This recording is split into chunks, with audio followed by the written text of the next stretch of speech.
Sembut Menteri Rambak Kejelau Pak Presiden Tensong ulah pentip hagayang darbar bah ke Sorkar ke Donjing Thmu ban Pynmih ia ke distrik Thymmai apo ke East KHASI Hills ke bandon ia ke Headquarter Sohra.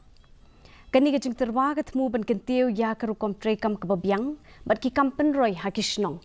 Da ke bashim ia ke jing ajeng mut ban Pynmih sa ke ke distrik na ke benta ke Mausen Ram bat ki additional development blocks.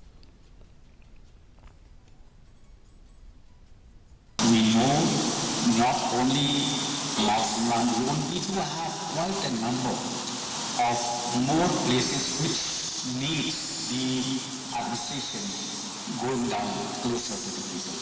So, sir, let me again reiterate that the proposal for creation of Mausen civil subdivision is being examined in detail by the government, and once the process is completed, once the examination is done, then I'll be in a position to tell the panel members and also the people of Mausen area as well. Sembut Menteri Rambak Kejelau